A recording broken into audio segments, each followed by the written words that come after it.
tous les partenaires, donc WA en premier, donc ils sont des investisseurs locaux, comme vous l'avez dit, les partenaires techniques, Calic, et tout ce qui gravite autour du projet, les ingénieurs conseils, les partenaires financiers qui sont là, Coris qui nous accompagne depuis le début du projet et tous les autres AFC qui ne sont pas là, mais qui sont les autres. Donc en fait aujourd'hui nous étions juste venus pour une visite technique, c'est une visite de travail que nous étions venus faire pour nous enquérir de l'état d'avancement de ce projet qui est important.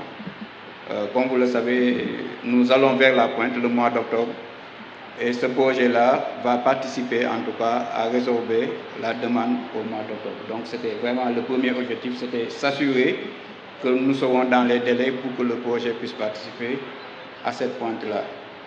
Maintenant, pour l'histoire, il faut dire que depuis 1998, nous faisons de la production indépendante. Donc avec GTI, qui a été le premier projet indépendant, et de fil en aiguille, nous en sommes arrivés à Douvert, Yahi Malikunda, Kounoun, Toben, etc. Et c'est le lieu de dire que pour chaque, en tout cas, projet qui a été fait, c'est l'expérience qu'on a avec ces contrats-là. Et comme je le disais tout à l'heure dans la salle de réunion où nous étions en train de suivre le projet, ce projet pour moi fait partie d'un des projets en tout cas le plus abouti en termes de partenariat. Parce que pour les autres projets, on avait l'habitude, moi quand je venais en Sénélec à 1998, l'idée globale c'était qu'un IPP c'est une boîte noire. Nous on achète de l'énergie, ils nous vendent de l'énergie.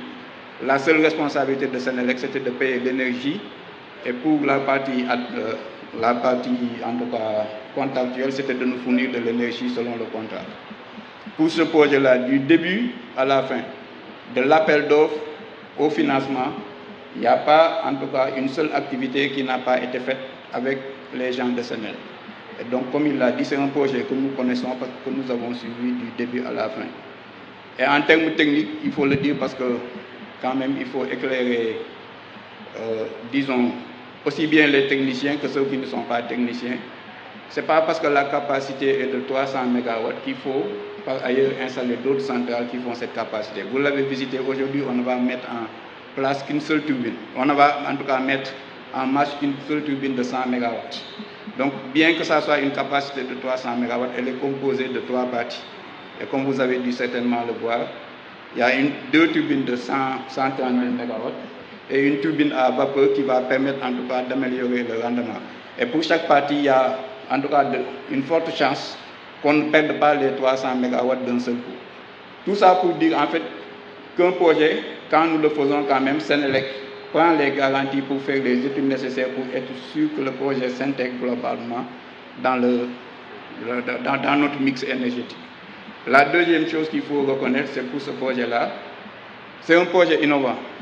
Donc projet innovant dans le sens où ce sont des investisseurs locaux. Pour tous les autres IPP que vous avez aujourd'hui, en tout cas pour l'essentiel, ce sont des investisseurs étrangers qui viennent, qui construisent le projet et pour lequel, comme j'ai dit, on a une relation contractuelle d'achat, on achète et ils nous vendent.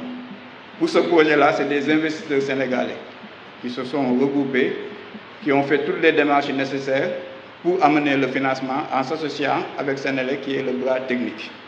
Donc, au-delà du fait que ce projet va en tout cas apporter un plus sur la stratégie gaz sous Pao, parce que ça sera l'une des plus grosses centrales où on va utiliser presque la majeure partie du gaz, donc qui à terme va permettre de réduire le coût d'électricité. C'est aussi un projet innovant parce qu'on a su montrer qu'en associant nos synergies, on peut en interne, du début à la fin, avec des Sénégalais ou des Africains, construire un projet. Et je pense que ça fera tâche d'huile pour tout ce qui va venir et qu'on montre en tout cas au niveau du Sénégal qu'on est capable de relever les défis et surtout de montrer en tout cas d'autres innovations pour tout ce qui concerne la production privée. C'est en ces termes en tout cas que je voudrais remercier tout le monde et puis vous donner rendez-vous prochainement, je pense que dans une semaine ou 2 semaines, pour l'allumage de ce projet-là et puis le mettre sur le réseau. Et en espérant que dans les prochains mois, on trouvera le gaz nécessaire pour alimenter, in fine, réduire les coûts de l'électricité. Parce que c'est ça aujourd'hui notre mission. Notre mission, c'est de faire en sorte que le coût de l'électricité soit le plus bas possible pour que les usagers puissent en profiter. Donc merci à vous tous d'être venus, en tout cas participer à cette visite. Merci. Merci beaucoup.